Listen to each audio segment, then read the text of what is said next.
You've had a very international upbringing. Can you tell us where you grew up and how you ended up here at George Washington University? I always say I'm very, very blessed, alhamdulillah, because I grew up in Saudi Arabia, but I'm originally Indian. My parents are from a small town called Bhopal. It's in the state of Madhya Pradesh, MP. And it's like, you have that American story where the immigrant comes to the United States. In the Middle East, it's the South Asian goes to the Middle East, So we went to Saudi Arabia to find, my parents to find that dream. And they said that no matter what, they wouldn't compromise with their kids' education. Because in Islam, we have the idea of education is key and a right for the child, like a basic right. So my parents made sure that a lot of people we told them, why are you spending so much money sending him to a British school? You can send him to the Indian school, maybe send your son to the British school, he can go to London and be a doctor. But I was like, no, education is for all my kids, for girls and boys. And in Islam, I don't care if they become doctors or lawyers, that's not my intention. They need to become good people. And in order to be good people and good Muslims first, to be good people, they need to be knowledgeable and not ignorant. And what was the transition like from Saudi Arabia to the United States? It's a very different one. You come in and you're just like, oh, where am I? Because my parents, I came completely alone by myself, here.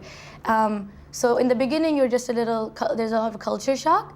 But then you also really it's new, but it's exciting because of everything you've seen and heard of and everything and what you study. And it's exciting, but it's a little scary as well. And what was, most challenging and most rewarding about that transition? Well, the most challenging thing was that in Saudi Arabia, we're never exposed to so much, it's such a different culture. In Saudi Arabia, you don't have to read the menu twice, because everything's halal and there's no pork. So here you've got to check everything, and there's no exposure to alcohol ever. First time I saw, I was just I kept watching. I was like, what's happening? And everyone was like, this person's drunk, you don't realize? I was like, no, I've never seen that. So those are the new things, those are the most difficult things. But the exciting things are that you get to meet so many different kinds of people. The freedom of this country, it's the thing that's made it so powerful and successful that there's so many different kinds of people, it's exciting. And you live here at Strong Hall, it's an all-female dorm.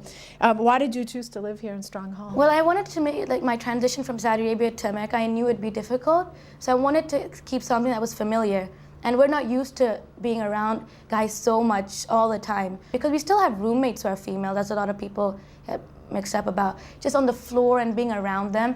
Plus, I wear the hijab, so it's just easier to go out on the floor wearing it and without feeling like I have to take it. And you mentioned wearing the hijab. How's that experience been like? Here, they're so accepting, and a lot of people don't know about it, so which is okay, you don't have to know, but they ask questions very respectfully. Also, I think it's also because I live in a academic environment, so a lot of people do know about it more than others. When I go out to Virginia or something like that, a lot of people stare and stuff. I went to a small town, Pennsylvania, they're like, what's happening, And they ask questions, but more or less, it's been actually really cool. What is the most asked question that you get?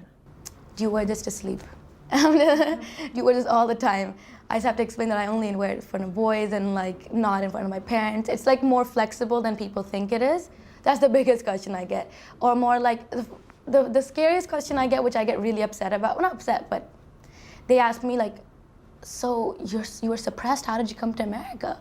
And I was so upset. I was like, you're in an academic institution. Before you make such generalizations, ask before you do.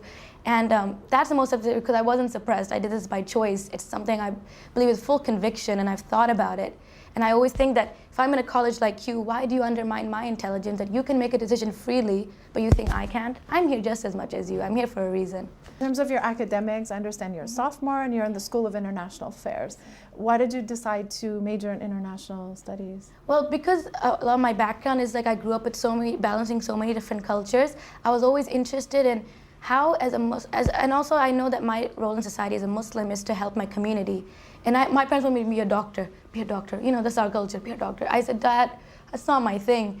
So I wanted to he said, why? Because in medicine you can change the lives of people, so it's your profession. So I said, Dad, there's two things that the world lacks, good healthcare and justice. So let me try to go into the field of law and make policies to help the world and make an impact on it. That's why I did international.